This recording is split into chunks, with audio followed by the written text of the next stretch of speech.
building your skills. Yeah, it's all working on good, it. right? Get that career off the ground.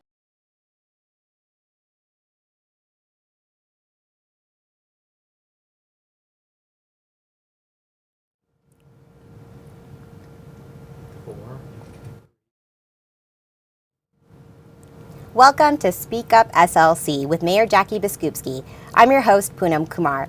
For those of you with questions for the mayor, you can send it to us in our chat room or you can tweet us at #SpeakUpSLC. Mayor, thanks again for joining us. My pleasure. Great. Well, so today is the very last day of Women's History Month. Yes. And you've had some pretty big events here in the last couple of days honoring specifically 2 women leaders within our community. Do you want to tell us a little bit about that? Yes, you know, we did our first proclamation in the mayor's office, and it was for Dr. Kristen Reese and Maggie Snyder.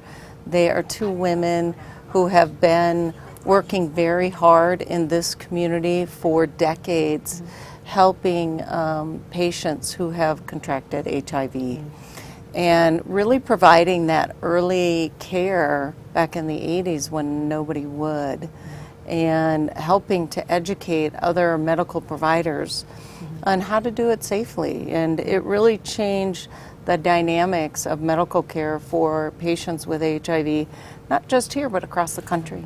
Right, and this is the first proclamation you've issued since you've been in office, yes, right? Yes. And also as part of Women's History Month, you also signed a joint resolution with the council supporting the United Nations CEDAW initiative here in Salt Lake City. Will you tell us a little bit about CEDAW, what it means and what that means for the community? It's really an effort, international effort to end discrimination against women. And you know, with Utah having been ranked in a survey a year ago, that was not pretty for us. Women, we were ranked as one of the 5th worst places for women to live. And that rating came from a number of angles, and part of that was, you know, the lack of education and higher education. And you know, what we want to do as a community and as a city, make sure we do our part to elevate women, to make sure that there is equity. And now moving forward, we will be looking at our hiring practices, how we are paying, what those pay scales are looking like. Is it fair? Well, I mean, understand that there's such a large, you know, there's a lot of inequality right now, and with pay gap and things like that. So there's quite a bit of a stride to be making towards this, and so it's exciting to see the city getting involved with this and supporting the United Nations in that effort. And speaking of women, recently you accepted the resignation of Public Services Director April Townsend. I'd like to follow up on that. Will you tell me a little bit about that? Yes, you know, I was really surprised by that, and she had only been with us for a few days and had come to realize just how complex and the magnitude of the work that needed to be done in that department. And it was conflicting with her personal goals of achieving her PhD, and she decided to step back knowing she couldn't do justice to both things at the same time. And so now we're doing a national search to fill that position, but we have Lisa Schaefer, who is sitting in as interim director. She'll do a fabulous job. We're not missing a beat here. And well, that's good to know, especially because Public Services is one of our largest departments, and there's so many divisions within that take care of so many city services, from snowing, streets and snow plowing and that sort of thing. So all types of service, and really the people in Salt Lake City need to know that the department is in good hands with Lisa. Really, well, that's good to know. And one of the things too that I wanted to talk, you're in the budget process right now too, so I'm glad that things are moving along smoothly. But what impacts will the not having a new public services director, what does that mean for the community exactly, in terms of like the budget process and stuff? I mean, the budget process is still happening. You know, we are working with our fiscal department and the Department of Public Services to really analyze that budget. We've been working on that for several weeks, and like some of our other budgets, there are significant issues we are finding that we are going to have to figure out how to manage. and really come up with programs to manage over a period of time. Right. Yeah. And what are some of, and just kind of going into another topic now, but arts and culture. Yes. Talk to me a little bit about that. So excited. This week actually was the announcement of one of the Twilight Concert Series shows, and I think they're in their 26th year now. Right. So tell me a little bit about some of the events and things and just our cultural core. Yes. So we are working with the county on the Cultural Core project. We've hired Leah Summers to be our senior advisor on arts and culture. She comes with a data-driven background. We really want to hone in on creating an identity for Salt Lake City that creates an image of really what we have to offer here and become a destination for arts and culture. And then also with that data, create ways that we can partner with our arts and culture opportunities to help promote. And I'm very excited about the work she's doing, and we're very much looking forward to the Twilight Concert Series. We have some financial issues there.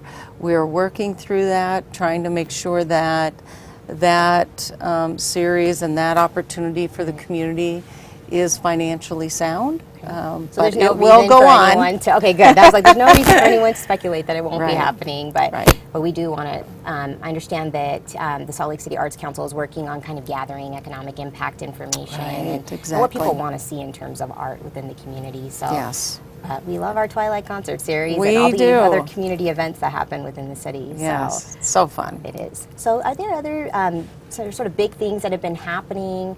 I know that last time we talked a little bit about sort of the big wins with homelessness. Sure. But tell me about some of the other things since we last spoke 2 weeks ago. Some big topic items. Big topic items.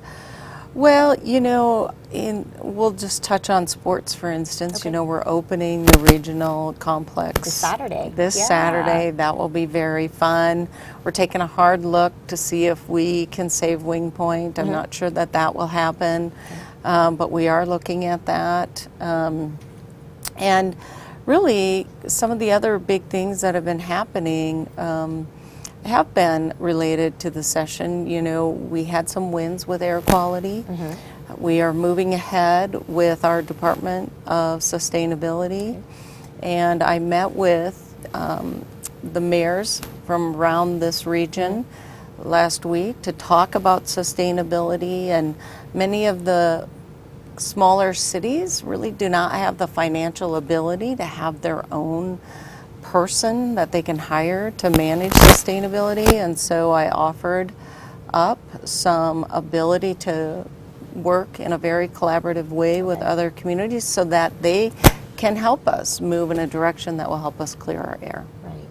So it's good. That's excellent. We need clear air. Yes, we do. And in terms of community, you're out in the community quite a bit right now. In fact, you've been visiting some of the community councils. Yes. And so tell me a little bit about that and what are some of the things, because I know one of your focuses was, you know, instead of presenting or being there to tell about what's happening in the mayor's office or with the city, rather just going in and listening, right? Right, So what are some of the things that you're hearing within the community right now, concerns or issues and topics, things like you that? know, neighborhoods want to know how they're going to be developed. You know, that's a big deal. And it's important for me to be able to get out and hear directly what those concerns are, what we are doing as a city and within our departments to address those concerns. And if we aren't addressing those, make sure I take that back with me and meet with my teams to talk about issues that we're finding when I get out there and have these conversations. And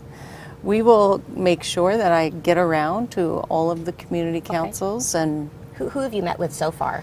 you know, I've spent time on the west side of our city, which has been important to me. You know, we have ignored that side of our community for a long time. It's really time to engage them in a way that we haven't been, and they are extremely grateful for that.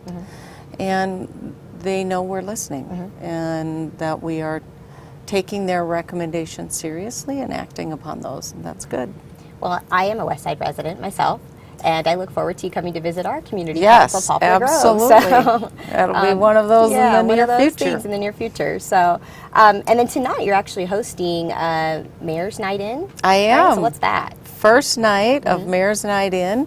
Opportunity to schedule a meeting with me.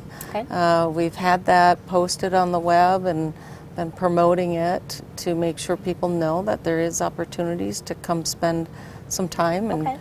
a lot of people are just coming in to meet me. Okay. Some people are coming in with issues.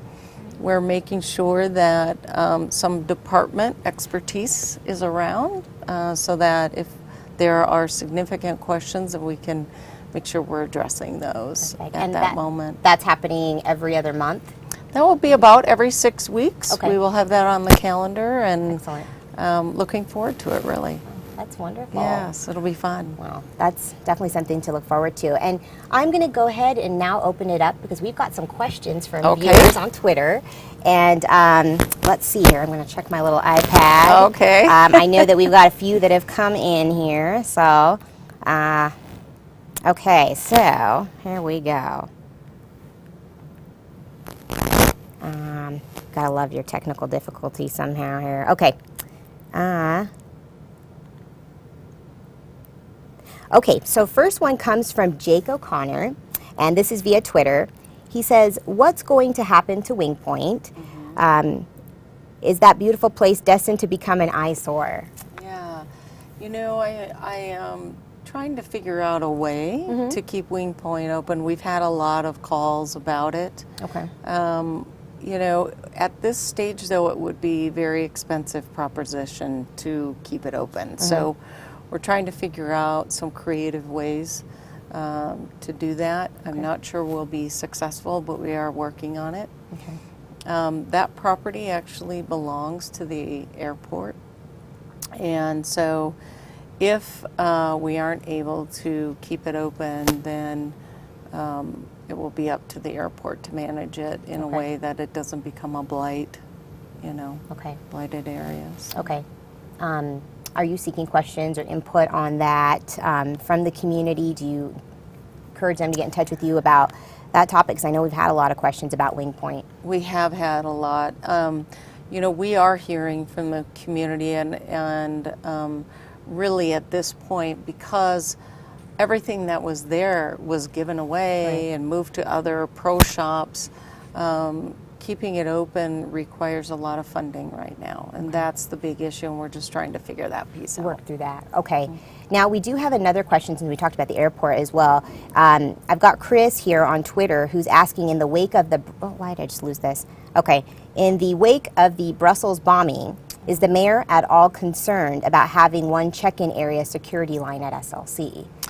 You know, when an incident like that occurs, we have leadership teams out at the airport that take a look at that with, you know, FAA experts and really evaluate, is there something that could have been done differently or that we should be doing differently moving forward? And all that will be evaluated.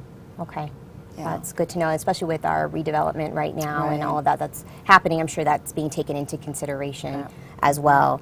So it looks like that may be our only questions for right now. Okay, which is good because we are wrapping up with the show. Okay. And wanted to thank you so much for being on here. But before we go, is there anything you'd like to let residents know or any last thing that we didn't talk about this episode?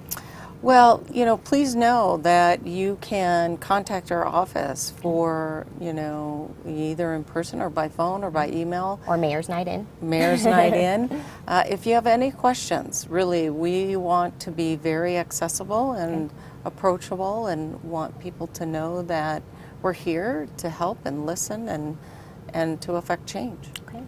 Well, thank you so much. And Thank you. We'll definitely see you in 2 weeks to chat a little bit more. That'll be good. For those that are out there, if you've got questions, we really encourage you to continue to send those to us in our chat room on YouTube, or you can send it to us via Twitter on #SpeakUpSLC. And then lastly, I do want to put in a plug with since we talked about Twilight Concert Series, there will be a full lineup announcement on April 12th, so stay tuned for that.